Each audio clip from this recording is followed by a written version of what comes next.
Réunion parfaite entre le président et la population du Denguélé ce matin. Première étape au Djenné, le chef de l'État a été accueilli dans la faveur. Une visite d'État marquée de symboles.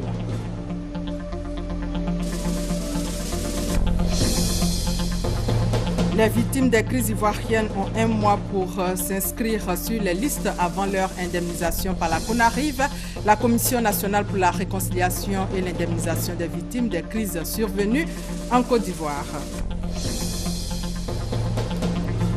En santé, Ebola progresse de nouveau en Sierra Leone et en Guinée. Bonjour à tous. Marée humaine, accueil chaleureux à Odiené ce matin. Les populations du Denguélé mobilisées ont accueilli donc le chef de l'État accompagné de son épouse. Toutes les rues, les carrefours et les édifices publics sont aux couleurs nationales.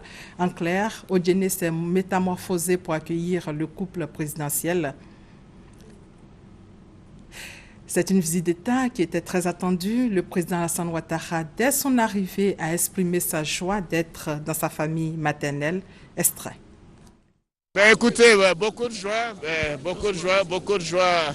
Vous savez, c'est une grande joie pour moi d'être chez moi, d'être dans ma famille maternelle.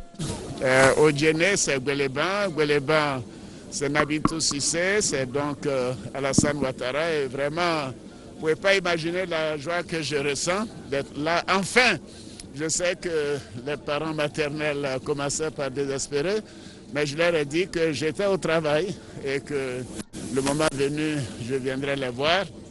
Je veux qu'ils sachent qu'ils m'ont beaucoup manqué, mais j'étais en contact avec eux par l'intermédiaire de mes soeurs, de mes neveux, de mes nièces. Et c'est un grand moment pour Dominique et moi. Nous sommes à Odiené. Nous avions voulu que les choses démarrent, avancent avant de venir, saluer les parents, les remercier pour leur bénédiction, parce que vous savez, tout est parti d'Odiené grâce à Nabitou Cissé. Et donc, c'est vraiment une grande joie pour Dominique et moi-même.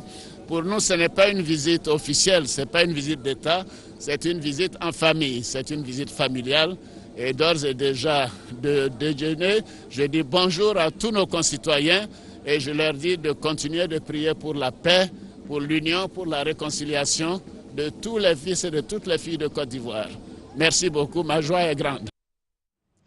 Visite familiale, le chef de l'État l'a souligné depuis Odiené. Il va présider un conseil des ministres à la préfecture de la localité en fin d'après-midi. C'est une préfecture relookée et vous le voyez sur les images qui va donc abriter le conseil des ministres cet après-midi. Donc, le président dans le Denguélé, c'est tout un programme chargé qui conduira le chef de l'État dans cet département. Demain jeudi, la région du Folon, vendredi, Samatigila et Gbéléban. Les départements de Madinani et de Séguélon vont accueillir le couple présidentiel samedi avant son meeting final dimanche au stade Mamadou Koulibaly d'Odiené. 24 heures avant l'arrivée du couple présidentiel, la première dame, comme d'habitude, a fait des dons montant 200 millions de francs CFA. Thomas Gessambi. Ni la longue distance d'environ 1000 km d'Abidjan, ni encore moins l'état poussiéreux des voies empruntées n'ont empêché l'action humanitaire de la première dame Dominique Ouattara de poser ses valises à Samatigila. Loin d'être un acte banal, le geste de l'épouse du chef de l'État répondait à un réel besoin. Dans les conditions de vie des couches du département n'était guère facile. En recevant les dons des mains de Nadine Sangaré, directrice des actions humanitaires au cabinet de la première dame, Samatigila s'est voulu reconnaissant. Cette ambulance répond à un réel besoin puisque en cas d'urgence pour évacuer nos patients, c'était vraiment difficile pour cette population. Avant ces dons, la maternelle était vraiment malade parce que les enfants n'avaient pas de jeux extérieurs, comme ce qu'ils nous envoyaient tout à l'heure. Le toboggan est abîmé, les balançoires étaient abîmés, donc on avait seulement que la cage à écureuil. Donc Dieu merci, avec tous ces dons-là, vraiment la maternelle se réveille. Il faut dire que nous sommes une jeunesse en majorité agricole. Nous avons besoin de moderniser notre agriculture pour que la jeunesse puisse vraiment créer l'autosuffisance au niveau de la commune de Samatigila et du département de Samatigila. À une douzaine de kilomètres de là, Kaniasso peut recevoir à son tour l'équipe conduite par Nadine Sangaré. Hommes et femmes courageux, la première dame ne vous a pas oublié. Elle vous apporte son soutien affectif et matériel, dira en substance la représentante de Dominique Ouattara en remettant les dons. Des dons appréciés à leur juste valeur. Nous n'avions pas suffisamment d'ambulances et les centres de santé sont très espacés les uns des autres. Tu peux parcourir facilement 70 km pour rencontrer un centre de santé. Et donc les villages sont très éloignés des centres de santé, des structures sanitaires. Donc pour les évacuations sanitaires, nous avions beaucoup de soucis et nous pensons qu'avec l'arrivée de cette ambulance, nous venons de régler le problème de transfert de malades de plus de 6 000 habitants. Au total, ce sont des dons d'une valeur de 200 millions de francs CFA que Samati Gila et Kagnasso reçoivent de la première dame avant la visite d'État de son époux, le président Alassane Ouattara. Il y a quelques heures, le président est arrivé à Odiéné. Il est également attendu demain à Minignan, chef-lieu de la région du Folon. Gros plan sur cette localité avec Eugène Atoubé.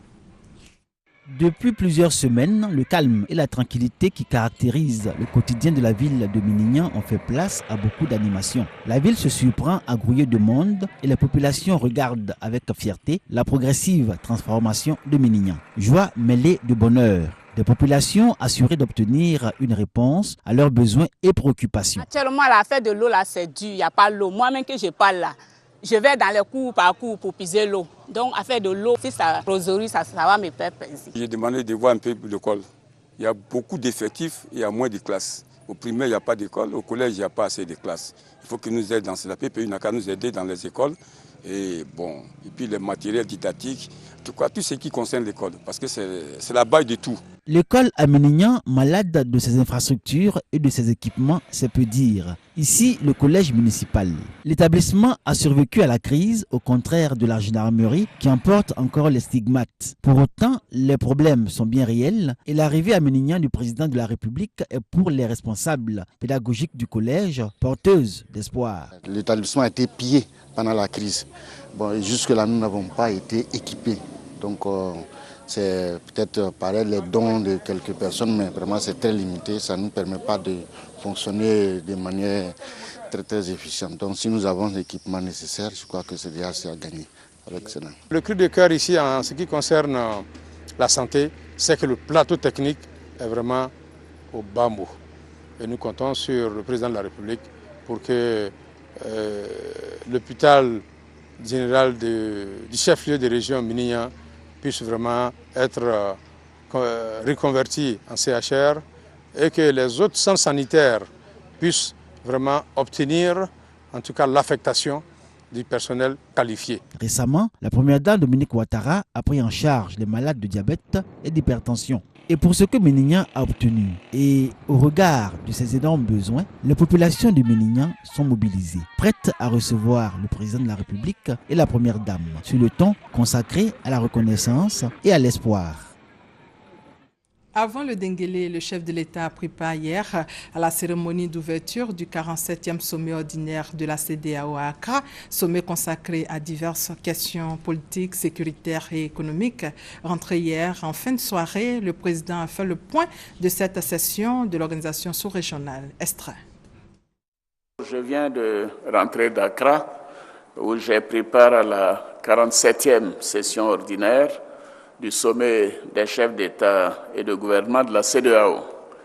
Il s'agissait d'une réunion importante qui nous a permis d'aborder des questions bien évidemment économiques, des questions sécuritaires, des questions de bonne gouvernance. La réunion nous a permis surtout, c'était le vœu de tous les chefs d'État, de rendre un hommage mérité à notre frère du Nigeria, le président Goodluck Ebele Jonathan, pour la qualité de son action à la tête de son pays et au service de la CEDEAO. Tout le monde a suivi comment il s'est impliqué dans la résolution des différentes crises, que ce soit en Côte d'Ivoire, au Mali, en Guinée-Bissau, au Togo.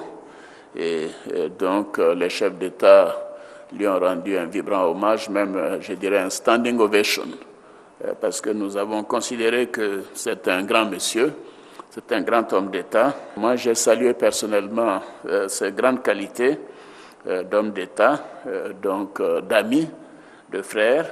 Et ces qualités nous ont permis de resserrer et de renforcer les liens entre la Côte d'Ivoire et le Nigeria, notamment à l'occasion de sa visite d'État, sa visite mémorable ici même en Côte d'Ivoire en mars 2013. Je pense qu'il nous laisse un héritage important pour la démocratie, le fair play dans le jeu politique. Je dirais également que la démocratie a beaucoup progressé dans notre sous-région et nous avons salué également de bons déroulements de l'élection présidentielle au Togo avec l'élection au premier tour du président Faure Gnassingbé et les élections législatives au Bénin qui se sont déroulées de manière apaisée. En matière de bonne gouvernance et de fonctionnement de nos institutions, les institutions communautaires, nous avons examiné la question de l'expiration ou de l'extension, je dirais, du mandat du Parlement communautaire, du Parlement de la CEDEAO, car ce mandat expire en août 2015. Certains avaient proposé une prorogation d'une année, mais cela n'a pas été accepté. Nous avons tous considéré qu'en matière de bonne gouvernance, il fallait respecter les textes et s'en tenir donc au statut du Parlement, dont le mandat expire en août 2015. Et par conséquent, les États désigneront, à partir de leur Assemblée nationale, des représentants pour l'Assemblée communautaire. En matière de paix et de sécurité, nous avons abordé la situation au Mali, au Burkina Faso et en Guinée-Bissau. S'agissant du Mali, j'étais vendredi dernier à Bamako pour la signature de l'accord de paix et de réconciliation d'Alger, un accord bien évidemment qui donne beaucoup d'espoir, mais qui malheureusement n'a pas été signé par tous les protagonistes. Donc nous avons encouragé la coordination des mouvements d'Azawad, la CMA, a signé cet accord dans les meilleurs délais, dans l'intérêt du peuple malien.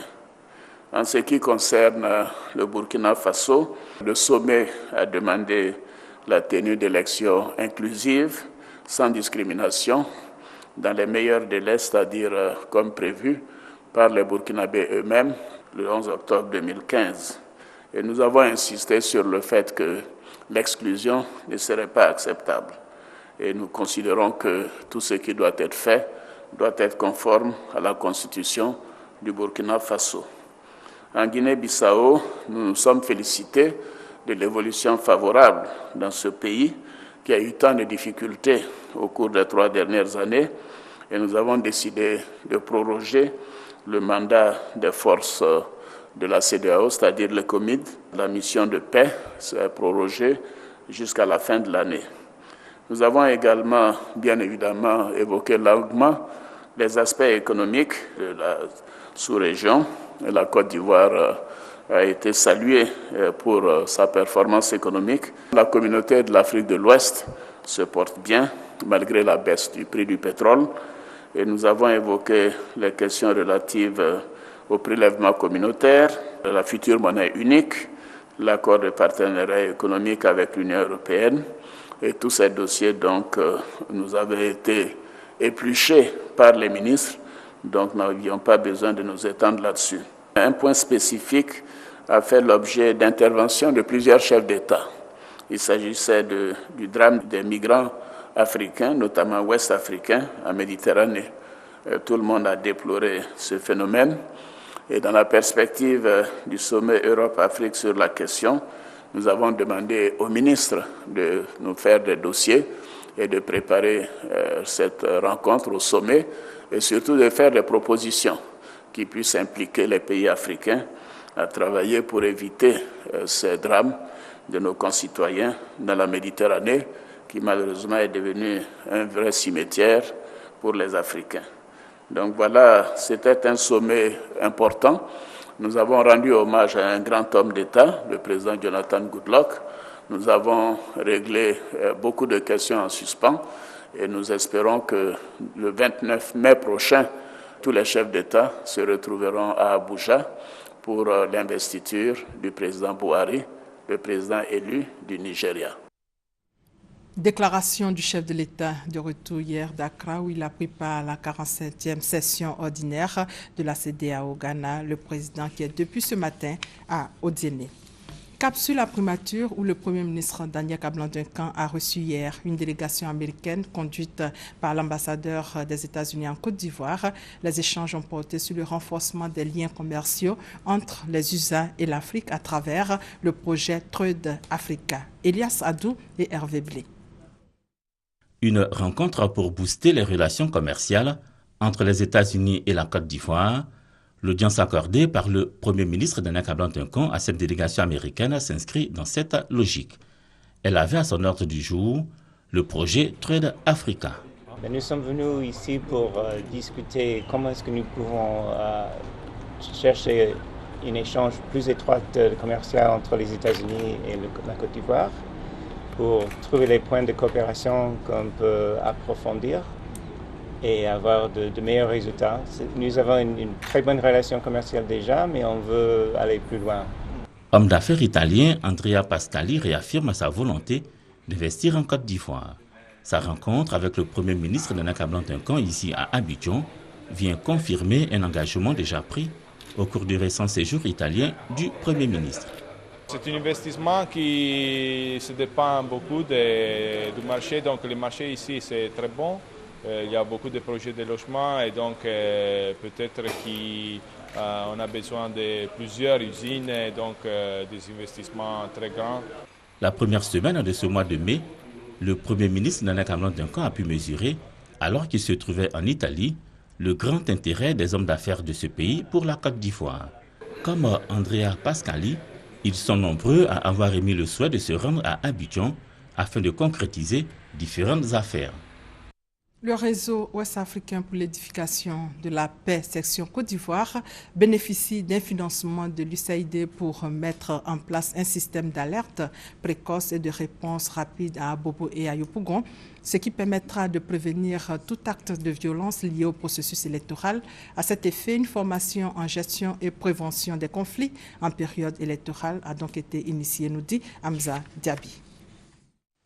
Yopougon et Abobo font partie des communes qui ont été les plus touchées par la crise post-électorale de 2010-2011. Pour éviter le même scénario à l'issue des élections de 2015, WANEP Côte d'Ivoire, le réseau ouest-africain pour l'édification de la paix, bénéficie d'une subvention de l'USAID, l'Agence des États-Unis pour le développement international. Un financement pour permettre au réseau de travailler avec le comité de coordination de la société civile de Yopougon et la plateforme des organisations de la société civile d'Abobo. Pour mieux gérer et prévenir les conflits électoraux, les commissions électorales locales des deux communes et les coordinations des comités d'alerte précoce sont formées. Nous commençons déjà à mettre ces systèmes d'alerte précoce, des indicateurs de suivi des violences dans les différents quartiers afin d'anticiper ou d'atténuer les conflits qui seraient certainement liés aux élections de 2015. Nous pensons que par ce mécanisme-là, on aura un processus électoral apaisé et aboutir à la joie, à la cohésion sociale,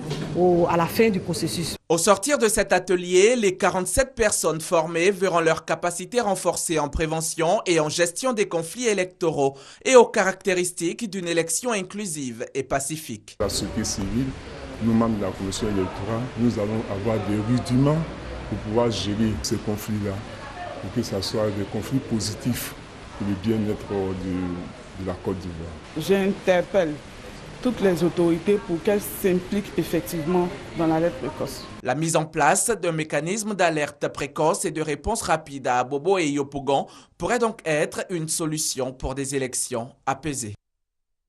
Dans l'actualité également, l'indemnisation des victimes des crises survenues en Côte d'Ivoire. L'ultime recensement se déroule du 18 mai au 18 juin.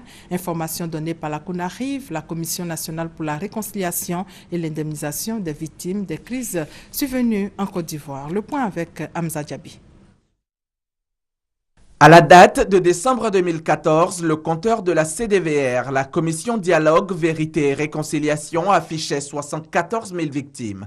Combien sont-elles ailleurs, dans les autres structures et ministères qui ont pu les recenser? Qu'en est-il pour ces victimes qui n'existent nullement dans aucun autre fichier? Il faut aboutir à une liste unique et consolidée avant indemnisation. C'est la mission de la CONARIV, la Commission nationale pour la réconciliation et l'indemnisation des victimes des crises survenues en Côte d'Ivoire. Le substitut de la CDVR lance donc une dernière balle aux victimes encore tapies dans l'ombre. La période d'1 mois qui sera consacré à cet ultime recensement ira à commencer donc depuis hier, du 18 mai au 18 juin. Les victimes devront se rendre dans les préfectures des régions ou les mairies pour s'inscrire auprès des agents chargés de les recevoir, de les écouter et de les enregistrer. Une fois ce palier atteint, la CONARIV classera les victimes en fonction de la nature ou de la gravité des préjudices subis avant évaluation et réparation. Dernière phase qui sera exécutée par le PNCS, le Programme national de cohésion sociale, sous la houlette de la CONARIV. Il faudrait concevoir un système de telle sorte que celui qui est payé, voilà, ses empreintes soient prises, en tout cas des dispositions, comme on dit, biométriques, soient prises pour ne pas que la personne aille se faire payer. Sont concernées par cet ultime recensement les victimes des crises allant de 1990 à 2011. La CONARIV, à la différence de la CDVR, n'a aucune durée de vie, eu égard à l'ordonnance de sa création. Dans le domaine de la santé, le projet Ressources pour l'élimination de la vulnérabilité des enfants a été lancé. C'est dans le cadre de la lutte contre le sida. Regardez. De la vie permet à chacun de vivre heureux. Ce poème traduit le rêve de Christian et Catherine, deux adolescents qui rêvent d'un avenir meilleur pour tous les enfants de Côte d'Ivoire. Un monde dans lequel aucun enfant ne sera orphelin ou vulnérable du fait du VIH-Sida. Comment faire de ce rêve une réalité? Pour y arriver, un projet voit le jour. Le projet Rêve, ressources pour l'élimination de la vulnérabilité des enfants. C'est d'arriver à l'autonomisation de la jeune fille. Le projet est donc financé par l'USAID et sa mise en œuvre sera assurée par l'ONG Save the Children pour une durée de 5 ans. Ce projet va toucher une certaine cible, évidemment. Donc la cible primaire, ce sont les orphelins et enfants vulnérables que nous avons dans notre pays, les adolescentes et aussi les personnes vivant avec le VIH. 6 régions sont concernées par ce projet. Il s'agit du district d'Abidjan, de la région de la Niébi-Tiassamé, du Bélier, du Gbeke, de l'Indéné-Djuablin et du Nzi-Ifou. Avec Rêve, c'est la réduction du taux de prévalence du VIH, surtout élevé chez la jeune fille. En plus des partenaires techniques et ONG, ce projet bénéficie du soutien de plusieurs ministères, dont celui chargé de la question de l'enfance. C'est un projet qui arrive à point nommé. Vous savez qu'il importe que nous accélérons le processus de prise en charge de tous ces enfants vulnérables et de leurs familles, mais surtout que nous ayons rapidement des résultats bien meilleurs. Près de 22 millions de dollars pour financer le projet Rêve. Ceci permettra d'améliorer les conditions de vie de nombreuses communautés. Reportage signé Christelle Nda et Patricia Oumou-Etia. La Mutuelle générale des fonctionnaires et agents de l'État de Côte d'Ivoire, la MUGEFSI, a organisé une journée sportive dénommée Journée Ivoire Santé. L'objectif est clair, sensibiliser les fonctionnaires et agents de l'État à souscrire massivement pour leur mieux-être. Honorine Aingori. Cette invitation de la Mutuelle générale des fonctionnaires et agents de l'État de Côte d'Ivoire, MUGEFSI, aux fonctionnaires, agents de l'État et leurs familles à souscrire à Ivoire Santé vise à leur assurer une santé à vie. Et ce, au dire de Mathurin Kwasi, vice-président du conseil d'administration de cette structure. Selon lui, des mesures sont en cours pour doter le centre hospitalier régional d'Odiéné des prestations d'Ivoire Santé. L'objectif est de satisfaire tous les membres de la MUGEFSI. C'est au cours d'une journée sportive regroupant 9 équipes de Maracana que les responsables de la MUGEFSI ont sensibilisé les fonctionnaires et agents de l'État de Diéné. Le coordonnateur régional de la MUJEFSI, Fatogoma Koulibaly, s'est dit satisfait des réformes en cours pour améliorer les prestations de la mutuelle. Pour lui, le produit Ivoire Santé fait sa propre publicité, surtout quand il constate que des milliers de fonctionnaires ont repris goût à la vie grâce aux avantages offerts. Il a saisi l'occasion pour rendre hommage au président du conseil d'administration de la MUJEFSI, Mamadou Soro, qui travaille à redorer le blason de la Mutuelle générale des fonctionnaires et agents de l'État de Côte d'Ivoire. Et toujours en santé, c'est en image, Ebola progresse de nouveau en Sierra Leone et en Guinée. On parle de 35 nouveaux cas. La maladie a fait plus de 10 000 morts en Afrique de l'Ouest. Le collège d'enseignement technique de Bouaké a abrité la 2e édition des Olympiades des métiers de la formation professionnelle, une initiative du ministère de l'Emploi, des Affaires sociales et de la formation professionnelle et de l'ONUDI avec le soutien du projet Proforma. Reportage Ouattara Djeneba, commentaire Charles Tato. Fin de la 2e édition des Olympiades des métiers de la formation professionnelle à Bouaké. 30 stagiaires issus de 15 établissements de l'enseignement professionnel ont compéti en maçonnerie, menuiserie, plomberie sanitaire, soudure et électricité. Objectif, permettre aux apprenants de mesurer leur savoir-faire. Initié par le ministère de l'Emploi, des Affaires sociales et de la formation professionnelle, la compétition s'inscrit dans le cadre des journées promotionnelles de la formation professionnelle du ministère. Ces Olympiades bénéficient également du soutien du projet Proform. La cérémonie de clôture a été présidée par le ministre d'État Moussa Dosso. Pour lui, cette initiative valorise les métiers et fait la promotion de la formation professionnelle. Pour nous, la formation est essentielle et elle doit demeurer au cœur des préoccupations des autorités. Et c'est pour cela que nous mettrons donc pour les années à venir un accent tout particulier sur la formation des jeunes et encore plus sur la formation professionnelle. Parce que là, il s'agit de transmettre du savoir pour que le jeune qui a reçu cela puisse tout simplement s'installer comme artisan, donc en auto-emploi. À l'issue des délibérations, 15 compétiteurs ont été récompensés, soit 3 lauréats par catégorie de métiers. Le prix spécial du meilleur établissement est revenu au centre de formation professionnelle d'Odiéné. Les prix spéciaux jeunes filles ont été décernés à Ouattara Atimou, Christine et Kofi Amena Fidèle, stagiaires en menuiserie et plomberie. Une visite des ateliers et réalisations des établissements de formation professionnelle impliqués dans l'organisation de ces Olympiades a ponctué les cérémonies. En image, le bureau des élèves et étudiants du département de Tengrela investit. Il est dirigé par Djarasouba Aboulaye. C'était aussi l'occasion de lancer officiellement 2 projets de développement de portée sociale, l'un sur la lutte contre le VIH-Sida et l'autre sur la déforestation dans le département de Tengrela.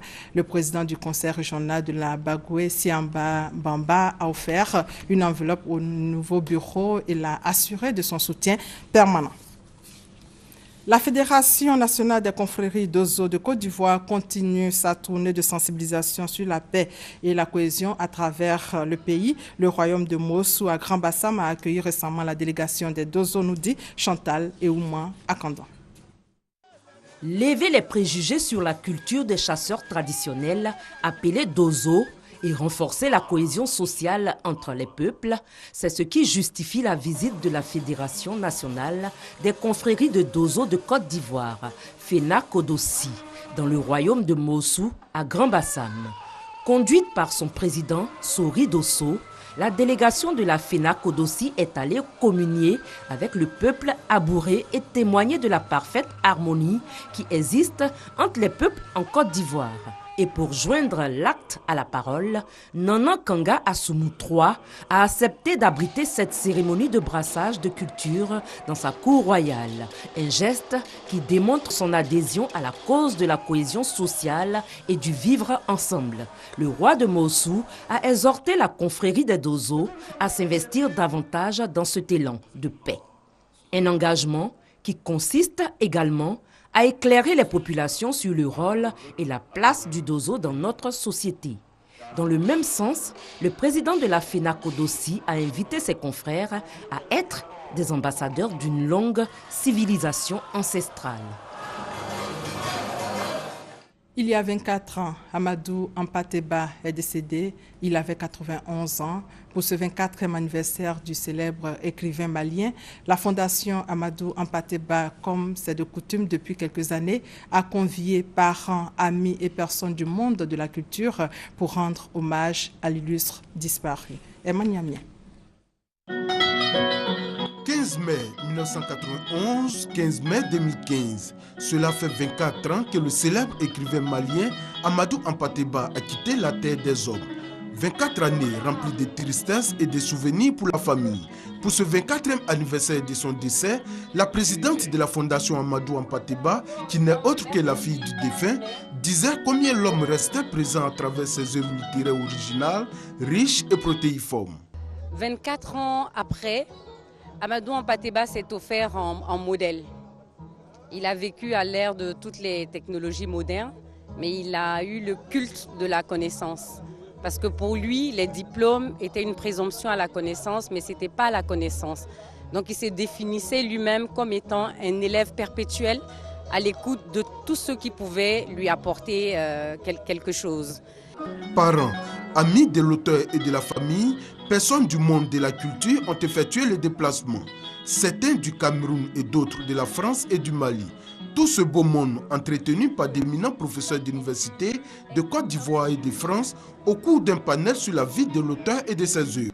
Auteur de récits initiatiques et de contes puisés dans le vaste corpus oral ouest africain, mais aussi de textes historiques, biographiques et philosophiques, de romans et de mémoires, Amadou Hampâté-Bâ a consigné dans ses milliers de pages écrites une sagesse, une connaissance millénaire, mais aussi une parole marquée par les luttes et les fractures du temps présent. Une mémoire revisitée par les différents invités qui se sont arrachés les œuvres de l'auteur exposées à cette occasion. L'information capitale du jour, c'est le président Ao Diéné depuis quelques heures. Cet après-midi, le chef de l'État présidera le Conseil des ministres. C'est la fin de ce 13h. Merci de votre fidélité.